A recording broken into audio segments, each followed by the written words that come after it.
สวัสดีในช่วงสายๆครับผมยินดีต้อนรับเข้าสู่ช่องไทยซีเกตชาแนลกับบรรยากาศครับอบอุ่นขึ้นมาจากนิดจากหน่อยในช่วงสายๆเนาะของวันที่10มกราคมปีพุทธศักราช2569สวัสดีไปยังแฟนคลับ FC สาวหน่อยเพชรบันแพงแฟนคลับ FC ลาดหน่อยอุ้งอิงสู้ขู่สู้คอนเด้อครับเด้อมื้อนี้ครับคิวงานสาวหน่อยเพชรบันแพงเล่นอยู่ที่อำเภอวิเชียรบุรีจังหวัดเพชรบูรณ์พี่น้องอยู่ไกลก็อย่าลืมไปให้กำลังแรงเชียร์แรงใจลาหน่อยอุ้งอิงกันหลายๆเด้อครับเด้อมื้อคืนนี่เป็นจังไดแน่น้อพี่น้องป้องไปผู้ใดได้ไปเบิ่งหน้าห้านหน้าเวทีครับสาวน้อยสองเล่นอยู่ที่วัดโพชัยตำบลบ้านเดืออำเภอเมืองจังหวัดอุดรธานีเมื่อคืนนี่ไปเยี่ยมไปเยือนอยู่ครับพี่น้องไปเบิ่งอยู่เป็นครั้งแรกที่ได้ไปเบิ่งไปแต่หัวเว้นบ่ได้มีคลิปครับภาพบรรยากาศกลางคืนเนาะเดึกๆในจักหน่อยบ่ได้มีคลิปครับเนื่องจากว่าโทรศัพท์แสงบ่พอถ่ายมามันก็มืด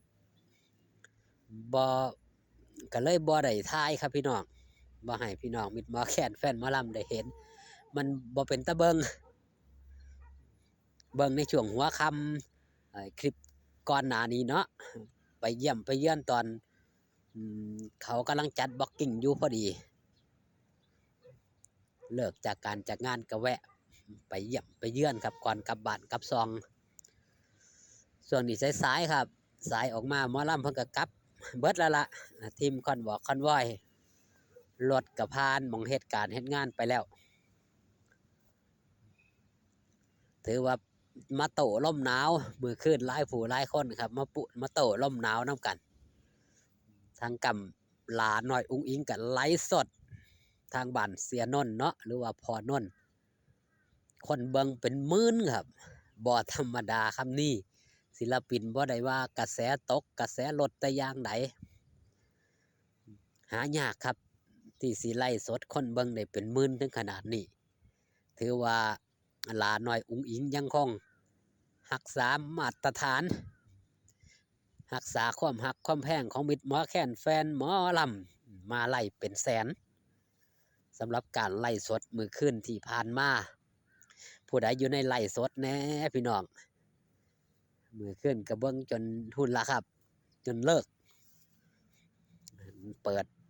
ดไปน้ำนั่งไปน้ำรับไปน้ำก็มีปกติจะนอนตั้งหัวเว้นเมื่อขึ้นเบื้องไล่สดลาหน่อยอุ้งอิงเป็นบรรยากาศอบอุ่นด้วยความชื่นมื่นทั้งด้านเจ้าภาพจากการเจ้างานทั้งนี้ทั้งนั้นครับขอขอบคุณไปยังหุ่นนะครับผู้บริหารหนุ่มมาดโกโจยมนินทร์พ่อโจแม่นุชลาหน่อยอุ้งอิงขอยังได้เบิดบ่เคยขัดใจลูกสาวครับให้ลูกสาวไปขึ้นยังครับขึ้นเบิกเลิกทดสอบระบบเสียงตั้งแต่หัวเว้นตกค่ำยำเย็นกันพอตกกลางคืนก็ขอมาไล่สด12แล้ว12ล้อเนาะรถแห่12ล้อเป็นครั้งแรกของหลาหน่อยอุ้งอิงที่ได้เจิมให้พ่อเป็นครั้งแรกแหกหมานคักๆเจ้าภาพเจ้าการเจ้างานประกาศจองโตกันจ้าละวันครับซุมื้อนี่กระแสกำลังบูมกำลังมาแห้งสำหรับทางด้านรถแห่12ล้อสาวน้อยเพชรบ้านแพงมือขึ้นลาน้อยอุ้งอิงเบิกไส้หายแล้วสำเร็จลุล่วงไปด้วยดีขนาดทีมงานครับจัดหาแบบปัจจุบันทันด่วนทีมงานนักดนตรีทีมงานไลฟ์สดโทรปุ๊บได้ปั๊บนั่นก็คือเสียอามไทยรถแห่ เดินทางตั้งแต่ชลบุรีมาชัยภูมิถ้าบ่ฮักกันอีหลีบ่แพงกันอีหลีนี่โอ้ยพี่น้องหายากครับกับอืมเหตุการณ์ที่มันสิมาเป็นแบบนี้ถือว่าเป็นบุญนำพาวาสนานำทรงเนาะบุญนำจองให้พบให้พ่อกันว่าซั่นเถาะมื้อคืนพี่น้องมิตรหมอแคนแฟนหมอลำเนี่ยโอ้ยจองตั๋วสาดเต็มครับคนเลื่อนหมื่นเข้าไปเบิ่งหลาหน่อยอุ๋งอิงโชว์บ่ต้องมีสคริปต์ครับแต่ก็ไหลลื่นเอาแบบจับจูดแต่ก็สร้างความสุขสร้างความมวลซื่นให้ครับมิตรหมอแคนแฟนหมอลำโจนี่ก็เบิ่งแย่งสุขภาพนะครับเด้อพี่น้องขนาด4 โมงกว่าๆแล้วได้พี่น้องสวยแล้วยังหนาวอยู่ครับหนาวลม11 องศาโดยประมาณเนาะทางนี้ก็ถือว่าอุ่นครับถือว่าอุ่นในช่วงสาย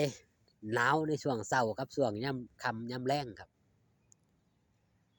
อากาศเปลี่ยนแปลงจังซี่ละเบิ่งแย่งสุขภาพกันทางด้านกำสาวน้อยลำเพิ่นโชว์กับมื้อนี้ก็อาจบ่ได้เบิ่งคิวการคิวงานครับ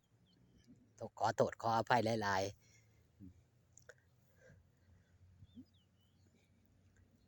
เบิ่งสาวน้อยเพชรบันแพงบ่ได้เบิ่งคิวงานสาวน้อยลำเพิ่นโชว์เนาะ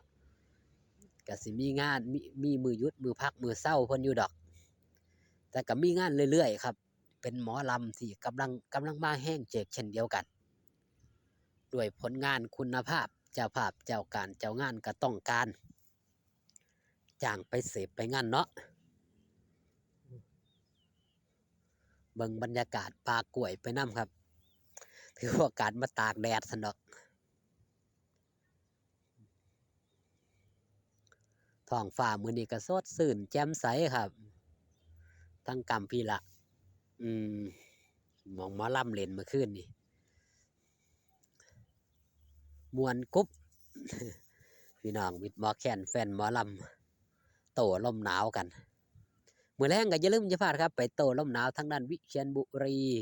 จังหวัดเพชรบูรณ์ไปให้กำลังแรงเชียร์แรงใจหลาน้อยอุ๋งอิ๋งพร้อมทีมงานชาวคณะสาวน้อยเพชรบ้านแพงเต็มวงคลิปนี้ฝากตอนมิตรหมอแคนแฟนหมอลำเว้าความรู้สึกความมวลความซื่นเอาไว้แต่เพียงซ้ำนี้ครับพอกันคลิปหน้าสบายดีครับผม